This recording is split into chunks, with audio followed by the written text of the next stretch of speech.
광고는 여기까지. 자, 오늘 엘리야와 엘리사 열 번째 시리즈가 될 텐데, 오늘은 수넴 여인에 대한 이야기를 합니다.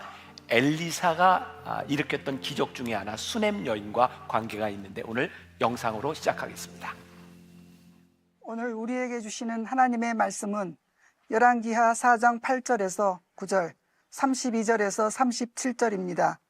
하루는 엘리사가 수넴에 이르렀더니 거기에 한 귀한 여인이 그를 간곤하여 음식을 먹게 하였으므로 엘리사가 그곳을 지날 때마다 음식을 먹으러 그리로 들어갔더라.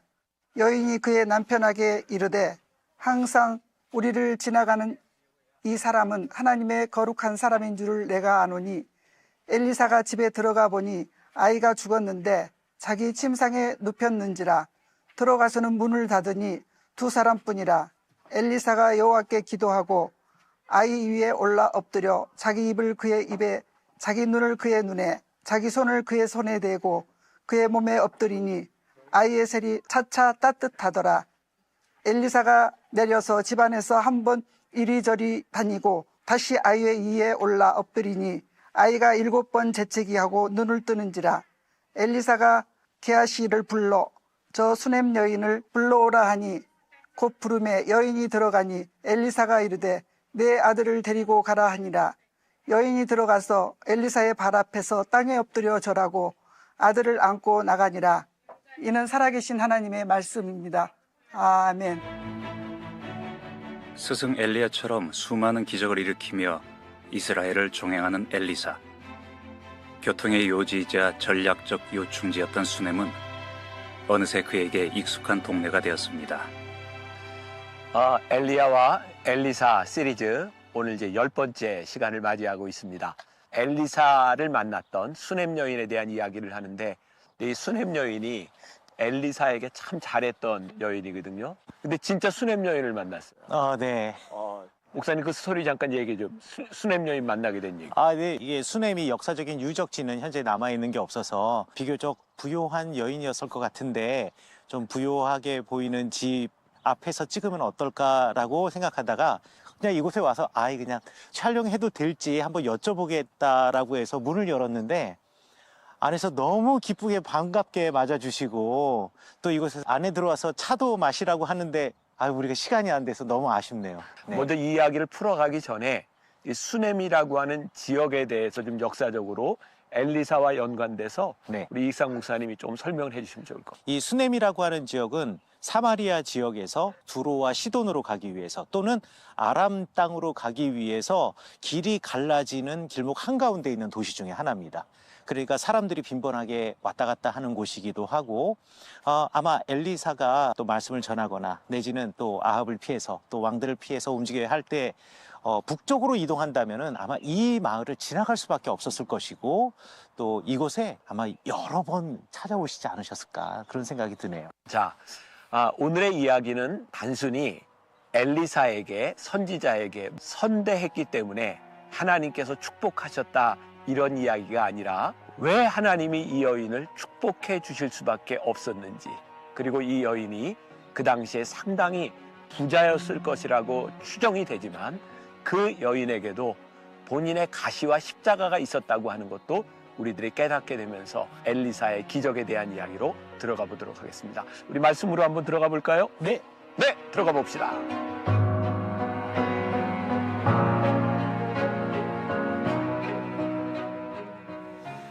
계속해서 이제 엘리야와 엘리사 시리즈 말씀을 듣는데, 지난주부터 말씀이 굉장히 쉬워졌어요. 그죠? 쉬워진 이유가 뭘까 생각해 보니까, 말씀이 쉬운 것보다 여러분들 이렇게 머릿속에, 마음속에 이 지도와 그동안 쌓여진 지식이 다 있는 것 같아요. 맞죠? 그래서 오늘도 이렇게 수넴에 대해서 설명을 하는데, 두로와 시돈으로, 사마리아로 하는데 여러분들 머릿속에 지도가 다 그려졌잖아요. 네. 그래서 말씀이 쉬워요. 자, 그런데 오늘 말씀은 또 굉장히 좋은 게 복받는 이야기입니다. 너무 좋아요. 그렇죠? 근데 저에게 더 좋아요. 선지자에게 잘하면 복받는다, 이런 얘기예요. 이야, 너무 쉬운 이야기예요. 자, 한번 들어가 보겠습니다. 자, 수넴이라고 하는 지명, 아마 여기 갈멜산을 중심으로 해서 엘리야가 활동을 했고요. 갈멜산 밑으로 이렇게 내려오는데, 갈멜산에는 선지 학교가 있었을 거예요. 그래서 엘리사도 활동을 하다가 갈멜산으로 가고 밑으로 내려오고 수넴을 늘 이렇게 지나가게 되었죠. 근데 거기에 수넴 여인이 엘리사를 굉장히 잘 이렇게 섬겼던 것 같아요. 수넴 여인에 대해서 오늘 열왕기하 4장 8절에 보면 수넴 여인에 대하여 귀한 여인이다 이렇게 표현을 하고 있는데, 제가 이제 말씀을 준비할 때 여러 성경을 이렇게 같이 보는데 그 중에 하나가 NIV 영어 성경이거든요. 거기에 귀한 여인을 이렇게 영어로 표현을 해놨다고요. well-to-do woman. 이게 무슨 뜻이냐면 부유한 여자라는 말입니다. 그러니까 남편이 굉장히 부자였고 그로 인하여 이 여인이 부유하게 살았던 것 같아요. 또 성경에 보니까 이 여인이 엘리사를 대접하는데 이런 표현이 있어요. 간권하여라고 되어 있는데, 그것도 NIV 영어 성경에 보면 이렇게 urged라고 하는 말을 쓰고 있어요. urged him to stay, 뭐 이런 표현을 쓰고 있는데, 그게 어떤 말이냐면 그냥 한번 권하는 정도가 아니라 이 음식을 차려놓고 데려다가 섬기는 그런 여인이었다. 그러니까 이 수넴 여인은 그냥 립 서비스만 한 사람이 아니라 진심으로 엘리사를 섬긴 사람이었다, 그런 이야기예요. 또 이 여인이 이 엘리사를 섬겼던 이유 가운데 하나는 엘리사가 어떤 사람인지를 분명히 알고 있었던 것 같아요. 9절에 보니까 여인이 그의 남편에게 이르되 항상 우리를 지나가는 이 사람은 하나님의 거룩한 사람인 줄을 내가 아노니. 그래서 이 선지자를, 하나님의 사람을 잘 섬겼던, 정성을 다했던 사람인 거죠. 여러분, 인지상정이라는 말이 있잖아요. 엘리사가 수많은 사람들을 만났지만 모든 사람들에게 동일하게 대하지는 않았을 거예요. 자기에게 잘 대접하는 그 사람에게 또 다른 애정을 가지고 또 많은 관심을 가지고 있지 않았을까라는 생각도 하게 됩니다. 이 여인은 자신에게 부족한 것이 없다라고 생각했지만 이 여인에겐 부족한 것이 있었어요. 뭐냐면 남편도 이 여인도 나이가 들어가는데 자식이 없었던 거죠. 자식이 없다 정도가 아니라 도저히 자식을 가질 수 없는 상황에서 모든 것들을 체념하고 있는 상황에서 엘리사가 16절에서 이렇게 말을 해요. 엘리사가 이르되 한 해가 지나 이때쯤에 내가 아들을 안으리라 하니 여인이 이르되 아니로소이다. 내 주 하나님의 사람이여 당신의 계집종을 속이지 마옵소서 하니라. 왜 이런 얘기를 했을까요? 너무 현실성이 없는 이야기입니다. 바라지도 않는 이야기였죠. 그런데 1년 후에 아이를 낳게 됩니다. 그런데 문제는 기가 막히게 이렇게 현실성 없는 상황 가운데서 하나님께서 축복하셔서 아이를 주셨는데 이 아이가 어린 시절에 죽습니다. 어떻게 죽는가? 너무 허무하게 추수철이 되었는데 그 추수하는 곳에 나가 있다가 아이가 내 머리야 머리가 아프다고 어지럽다고 하다가 그냥 어머니의 품에서 죽습니다. 왜 이런 일이 일어났을까? 어떻게 이렇게 허무하게 세상을 떠날 수 있을까? 여기에서 우리들에게 드는 의문이 있는 거예요. 하나님, 왜 그렇게 하셨어요? 아니 굳이 축복 안 해주셔도 되는데 왜 이 가정에 복을 주시고 이 가정에 이런 아픔을 주시는 겁니까? 라는 질문은 어쩌면 오늘 예배를 드리고 있는 우리들 가운데 누군가도 물을 수 있는 질문 가운데 하나라는 생각이 듭니다. 자, 먼저 이 여인이 하나님의 은혜를 받을 수 있었던 그런 이유는 무엇일까? 제가 말씀을 묵상하면서 이런 생각을 하게 되었어요. 이 여인의 섬김이 진짜였구나. 이 말은 똑같이 섬기는데 어떤 섬김은 순수한 진짜 섬김이 있을 수도 있고 어떤 섬김은 그렇지 않을 수도 있다는 거예요. 우리들 주변에 보면 이렇게 섬김을 잘하는 사람들이 있습니다. 근데 어떤 것이 진짜가 아니냐? 내가 섬기는데 어떤 대가를 바랄 때 그건 진짜가 아닐 수 있는 거죠. 자, 오늘 이 이야기는 열왕기하 4장에 지난주의 말씀과 이어서 그대로 나오고 있어요. 지난주의 말씀 기억하세요? 어떤 선지자 생도의 아내가 과부가 되었고 기름병이 넘치게 되는 기적을 여러분들이 기억하시죠? 그 기적 이후에 바로 이 말씀이 나오고 있어요. 선지자 생도의 아내는 무척 가난했습니다. 도움을 받아야 되는 사람이었어요. 그런데 이 여인은 은혜를 베푸는 도움을 줄 수 있는 사람이었어요. 선지자 생도의 아내는 가난했지만 아들이 둘이나 있었어요. 그런데 이 여인은 많은 것이 풍족한 사람이었지만 자식이 없었어요. 그런 생각을 하게 됩니다. 우리들은 겉으로 보기에 언뜻 이 사람은 행복해, 이 사람은 불행해, 이 사람은 부유해, 이 사람은 가난해 이렇게 이야기하지만 어떤 가정도 완벽한 가정은 없고 모든 가정에는 그들만이 가지고 있는 문제를 가지고 있다는 거예요. 다시 이야기하면 오늘 예배를 드리고 있는 여러분들 가운데 우리는 각자의 문제를 다 안고 있다는 사실이에요. 중요한 것은 우리가 어떤 상황에 있든지 그 두 여인을 통해서 그들이 은혜를 받을 만한 자격을 갖추고 있었기 때문에, 지난주에 제가 말도 안 되는 얘기했죠. 우리가 자격이 있어서 은혜를 받는 것은 아니지만 하나님 앞에 은혜를 구할 수 있는 자격 있는 사람이었으면 좋겠다. 오늘 수넴 여인에게도 바로 하나님께 은혜를 받았던 이유가 나와 있는 거예요. 그럼 그 이유는 무엇일까?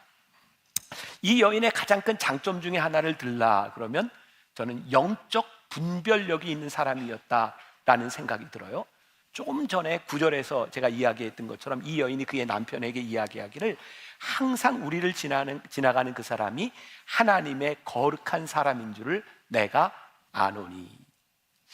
저는 목사인데 교인들에게, 혹은 우리 교인이 아니라 밖에서 만나는 교인들에게 제가 제일 많이 하는 이야기가 있습니다. 절대로 목사님을 믿지 마세요. 그리고 선교사님을 믿지 마세요. 제가 왜 이런 이야기를 하냐면 목사라는 것 때문에 선교사라고 하는 것 때문에 열심히 잘 섬겨주고 그리고 상처를 받는 경우들이 많이 있어요. 제가 목사지만 절대 목사를 믿지 마세요. 네. 저 믿지 마세요. 네. 믿으면 실망하게 되어 있어요. 사람은 이렇게 믿을 만한 대상이 아니에요. 그런데 정말 중요한 것은 똑같은 목회자이지만 정말 거룩한 하나님의 사람인지 내가 잘 섬겨도 되는 사람인지를 우리들이 분별하는 것이 필요하다. 돈이 있다고 또 사람들을 다 이렇게 도울 수 있는 것은 또 아닌 것 같아요. 그죠? 여러분들 주변에도 보면 돈은 많은데 인색한 사람들이 있어요. 여러분들 머릿속에 떠오르는 그 사람 맞아요. 인색해요. 네? 많이 떠올랐나 봐요. 네. 돈이 있다고 다 돕는 것은 아닌데 있는 그 물질을 가지고 잘 섬길 수 있는 것, 그게 참 축복이다. 우리들이 누군가를 돕는다고 할 때 우리들이 돕는 것이 꼭 유익이 되는 것은 아닌데 영적 분별력을 가지고 도울 때 그것이 유익이 될 수 있는 거죠. 적어도 이 수넴 여인은 그런 영적 분별력을 가지고 좋은 선지자를 잘 섬길 수 있었던 사람인 것 같아요. 또 하나, 이 여인의 섬김이 복을 받을 수 있었던 것은 그 여인의 섬김이 참되다는 거예요. 조금 전에도 언급했지만 우리의 섬김이 참될 수도 있고 그렇지 않을 수도 있어요.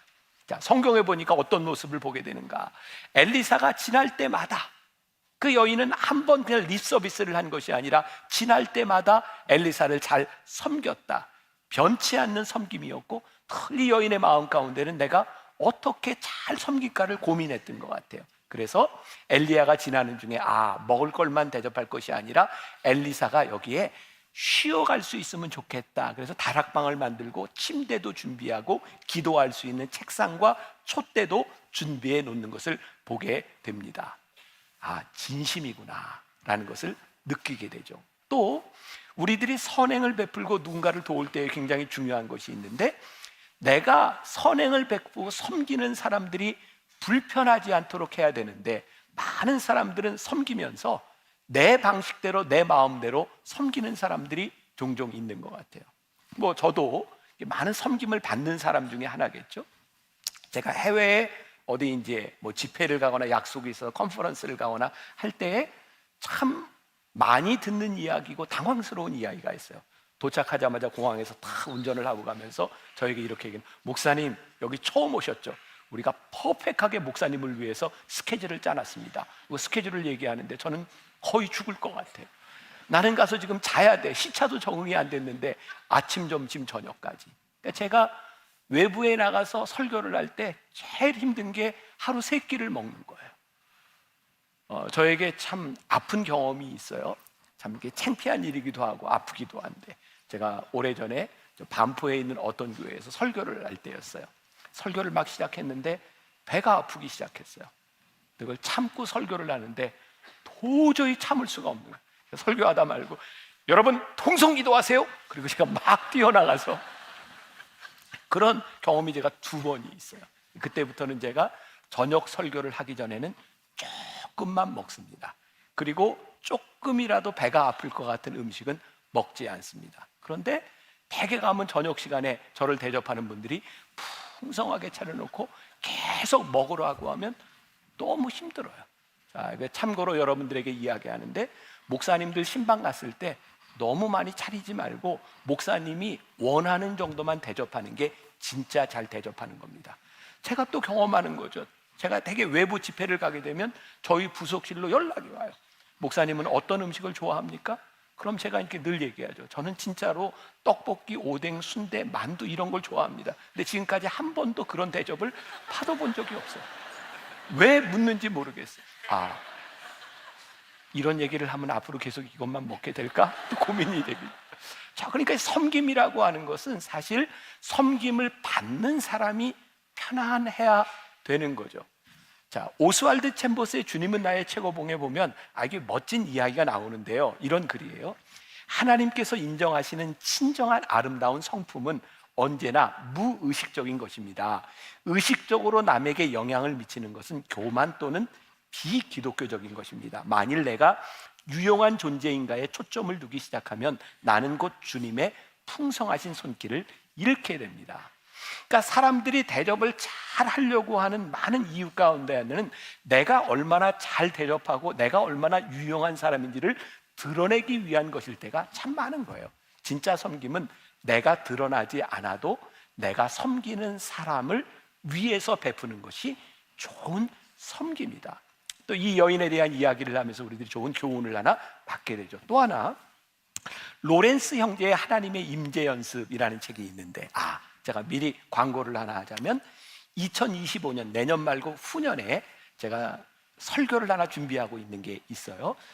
유명한 기독교의 고전, 토마스 아켄피스니 성 어거스틴이니 이런 고전들을 가지고 제가 30주 설교를 하려고 지금 설교 준비를 끝내놨어요.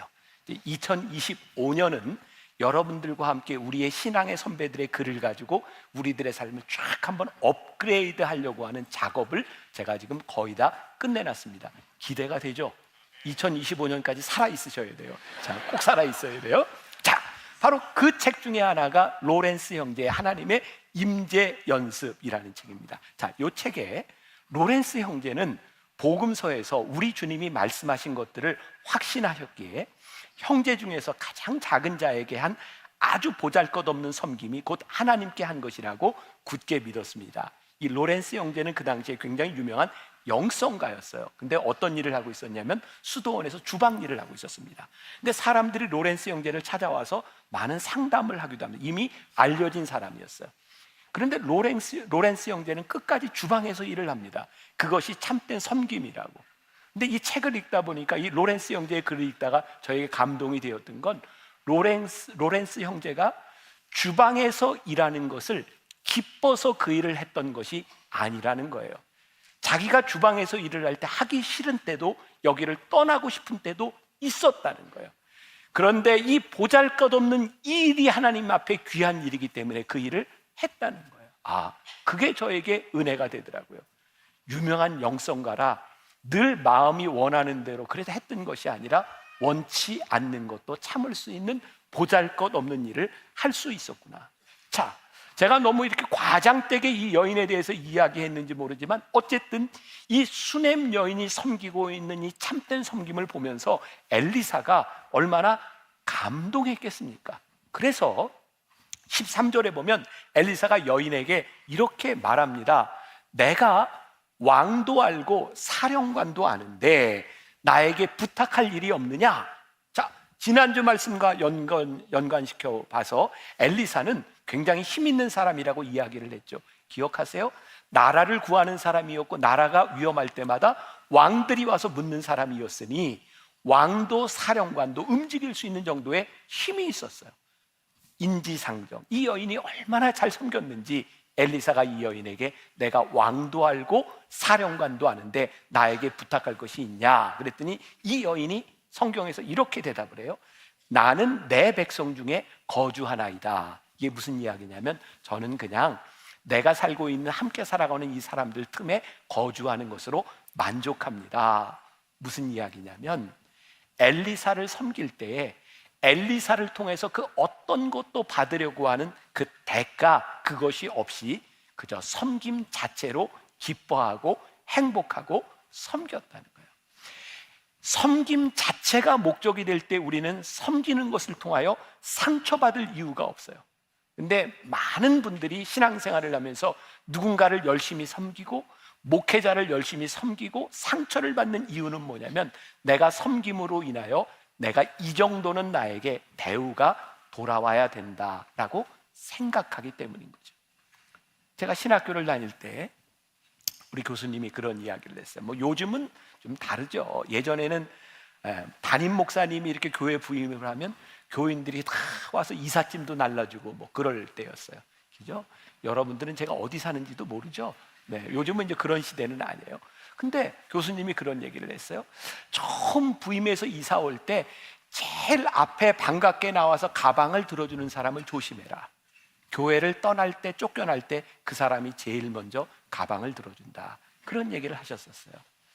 제일 먼저 목사님 와서 기쁘게 가방을 받아준 사람은 그 목사님께 대한 기대가 있어요. 와, 내가 이 목사님과 친해지면 내 신앙에 어떤 유익이 있겠다. 근데 그것이 채워지지 않을 때 제일 먼저 가방을 들어주는 사람이 된다고 하는 거죠. 여러분들 속마음을 한번 보세요.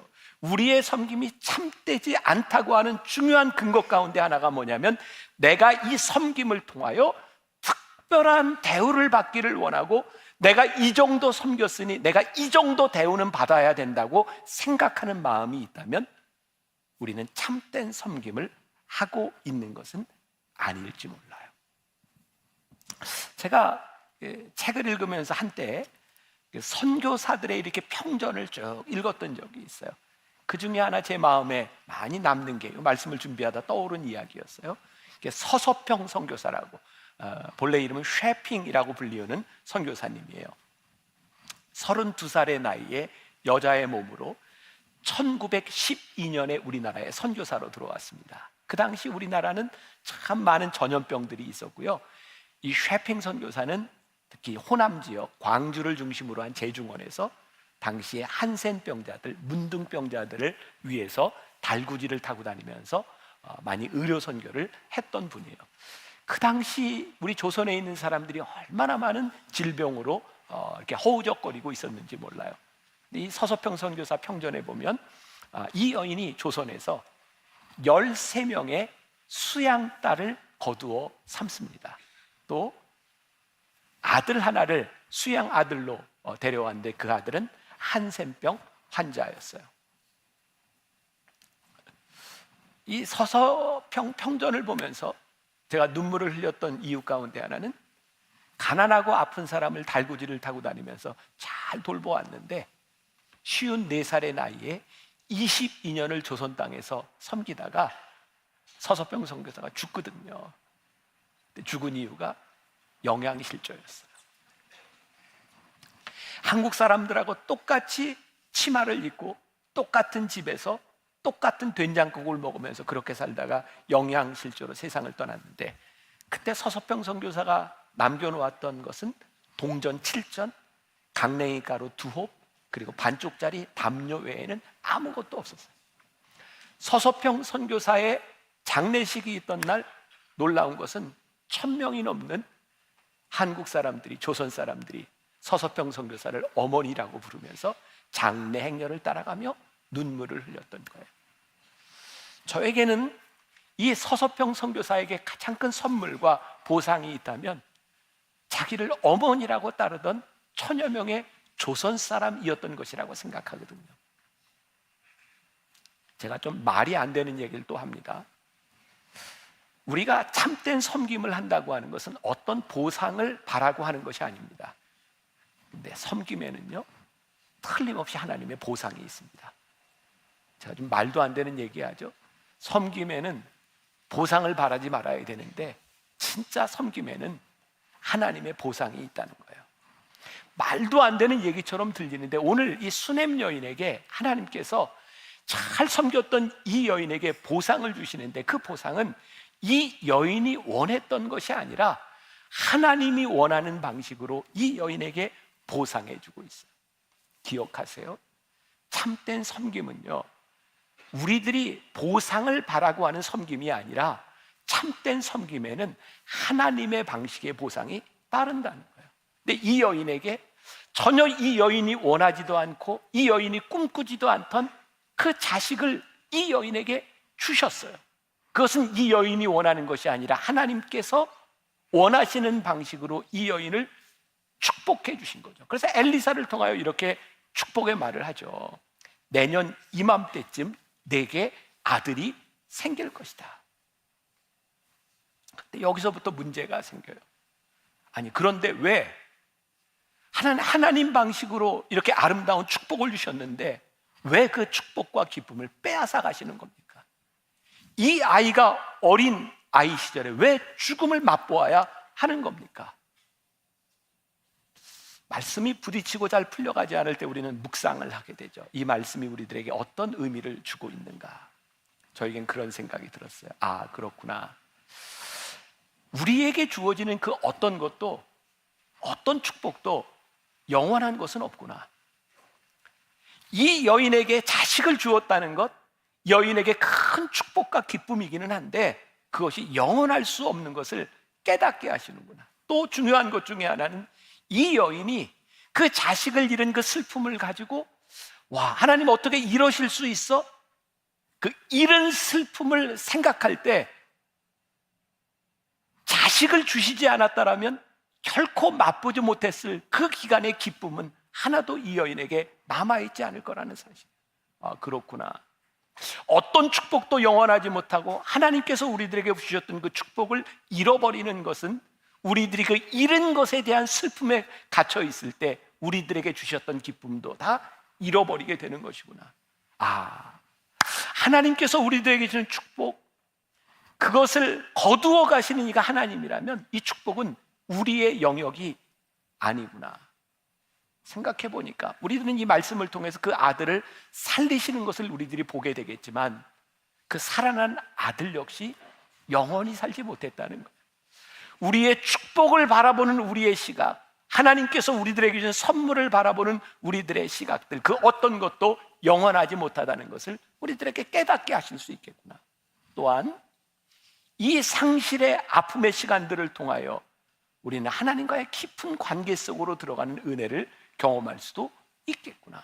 자, 여러분 성경을 집에 가서 열왕기하 4장을 한번 쭉 보세요.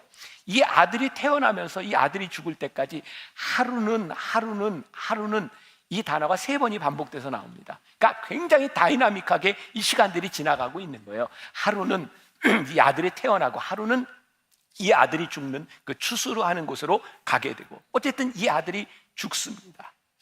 어머니가 죽은 아들을 안고 있는 이런 상황이었어요. 이제 이 여인은 그 죽음, 아들의 죽음을 놓고 선지자 엘리사를 찾아가게 되죠. 그런데 찾아가기 전 열왕기하 4장 23절에 자, 이런 글이 나와요. 그 남편이 이르되 초하루도 아니요 안식일도 아니거늘 그대가 오늘 어찌하여 그에게 나아가고자 하느냐 하는지라 여인이 이르되 평안을 비나이다 하니라. 이 수냄 여인이 자식이 죽었다는 이야기를 남편에게 이야기하지 않고 엘리사를 찾아갑니다. 근데 남편의 입장에서는 아니 지금 찾아갈 때가 아닌데 왜 찾아가는 거야? 근데 수냄 여인이 남편에게 이렇게 이야기를 하죠. 평안을 비나이다. 제가 말씀을 준비할 때 몇 개의 성경들을 보는데 그 중에 하나가 이제 영어 성경 NIV 성경이거든요. 여기에 평안을 비나이다라는 게 영어로 이렇게 되어 있더라고요. It's all right. It's all right. 괜찮아요. 지금 이 여인이 아들을 잃은 이 슬픔 가운데서 이 선지자를 찾아가는데 It's all right. 지금 무슨 의미로 이런 이야기를 하고 있을까? It is well. 평안하다 이런 이야기예요. 어떤 의미로 지금 이런 이야기를 하고 있을까? 또 말씀을 묵상하게 되죠. 아, 그렇구나. 이 여인이 평안하다고 이야기할 수 있는 이 이유 가운데 하나는 지금 이 여인이 이 문제를 해결할 수 없는 상황이고 이 문제를 안고 하나님께, 하나님의 사자에게 나아가는데 지금 내 영역이 아니라면 하나님께 이 문제를 가지고 평안히 나아가고 있구나, 아니 평안하려고 노력하고 있구나, 이게 맞을지도 모르겠어요. It's alright라고 하는 말, It is well이라고 하는 말, 제가 말씀을 준비하다 떠오른 찬양이 하나 있어요. 내 평생에 가는 길 순탄하여 늘 잔잔한 강 같든지 큰 풍파로 무섭고 어렵든지 나의 영혼은 늘 평안하다. 내 영혼, 이게요, 영어 원어에 보면 It is well, It is well, It is well, It is well, It is well, It is well, It is well. 이게 무슨 말인지 아세요? 이 곡을 작사한 스패포드라는 사람이 당시 시카고에 화재가 나고요, 그의 재산을 다 잃고 힘든 시간을 지나갈 때 그의 아내와 딸들을 이렇게 좀 휴가를 가도록 파리로 보냅니다. 근데 배를 타고 가다 배가 침몰하죠. 그래서 제가 얼핏 기억하기로는 230여 명의 사람들이 거기 죽습니다. 그때 딸들이, 아내가 거기 죽어요. 어떤 마음이었을까요?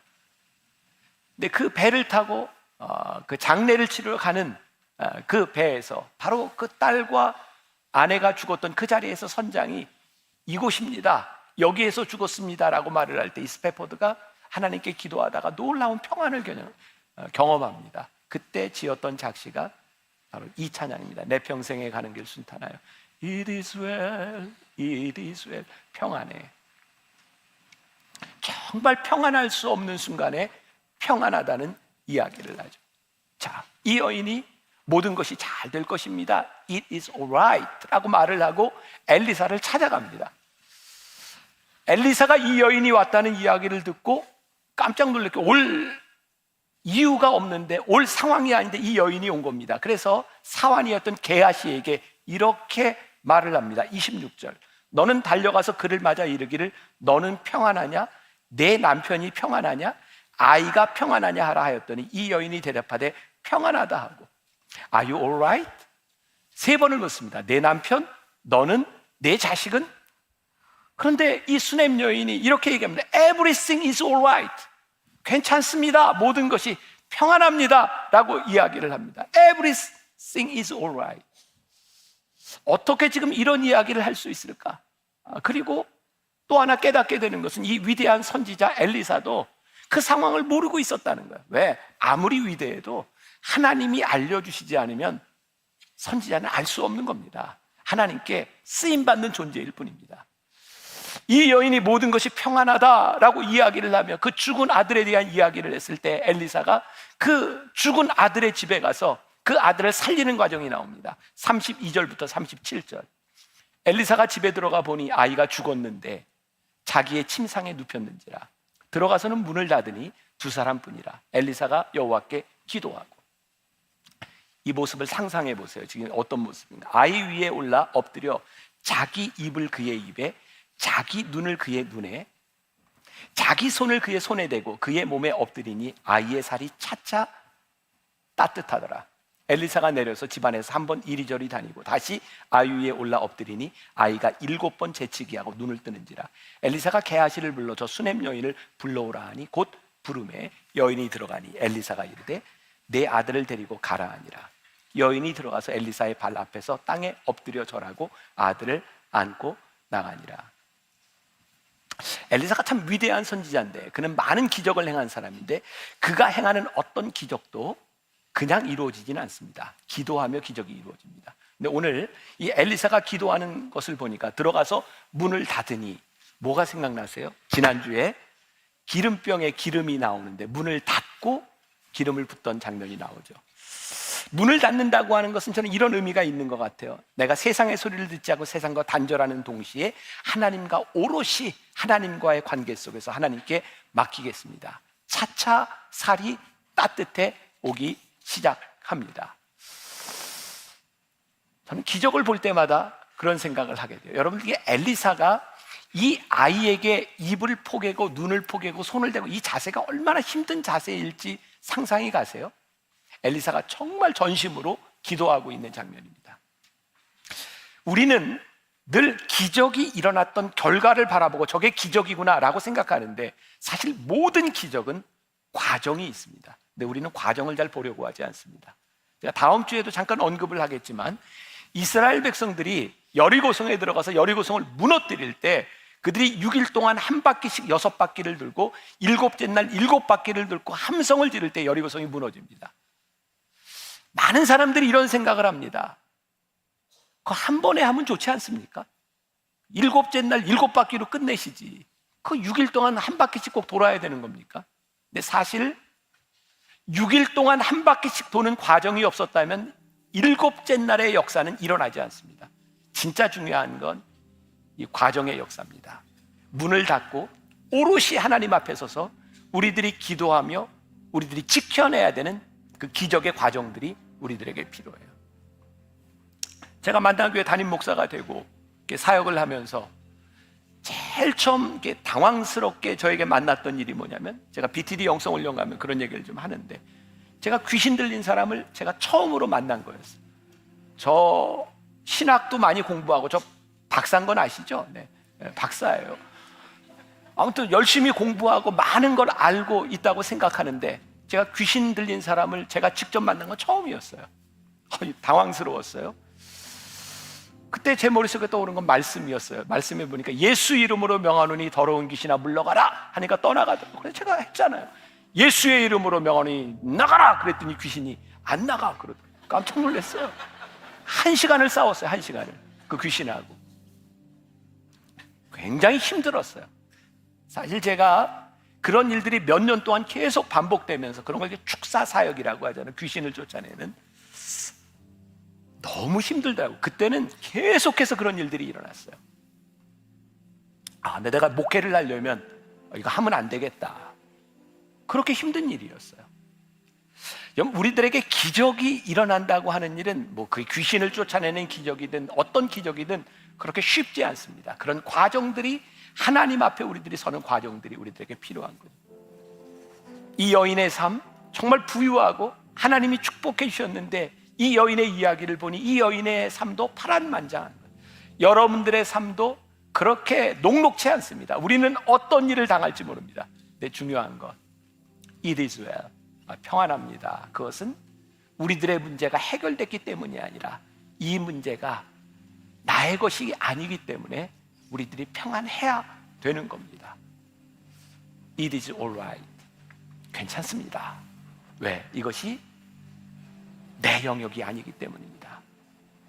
그때 하나님 앞에 오롯이 우리들이 설 수 있을 때 우리들의 마음에 찾아오는 것이 우리들의 평안함입니다. 오늘 여러분들에게 이 평안함이 고백될 수 있기를 주님의 이름으로 간절히 축원합니다.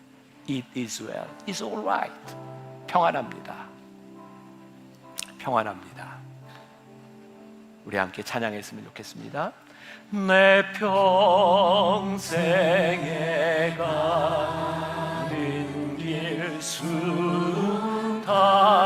수타나요 늘 잔잔한 강 같은지 긴 풍파로 무섭고 어렵든지 나의 영혼이 늘 변하다. 내 영혼 평안해,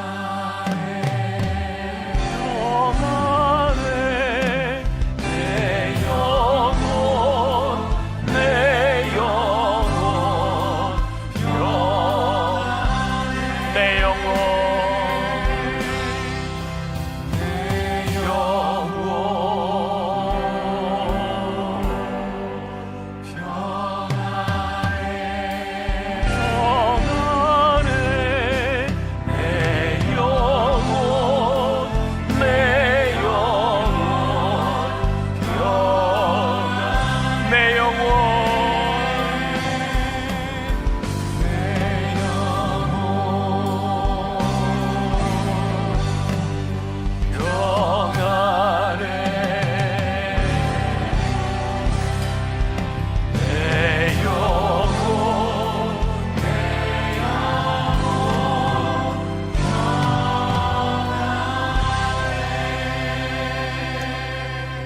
오늘 수냄 여인에게 베푸셨던 하나님의 은혜를 생각합니다. 그 여인에게 주셨던 하나님의 축복도 우리들이 알고 있습니다. 어떤 축복도 이 세상에 영원하지 않은데, 어떤 인생도 이 세상을 살아가며 어려움을 만나게 되는데, 하나님, 우리의 힘으로 할 수 없는 이 순간에 It is well, 평안합니다. 내가 할 수 없으니 주님께 맡겼으니 평안합니다. 오늘 이 고백을 안고 세상으로 나아가는 우리 귀한 성도들이 되게 하여 주옵소서. 내가 평안하냐? 제가 평안합니다. 내가 평안하냐? 제가 평안합니다. 이 세상의 문을 닫고 오롯이 하나님 앞에서 우리들이 고백하는 것, 평안합니다. 평안합니다. 이 고백을 안고 나아가게 하여 주옵소서. 지금은 우리 주 예수 그리스도의 은혜와 하나님 아버지의 무한하신 사랑과 성령의 인도하심이 주님 앞에 모든 것을 맡기고 그 주님 손을 붙잡고 이 세상으로 나가는 당신의 사랑하는 모든 백성들 위해 지금부터 영원까지 함께 하시기를 간절히 축원하옵나이다. 아멘.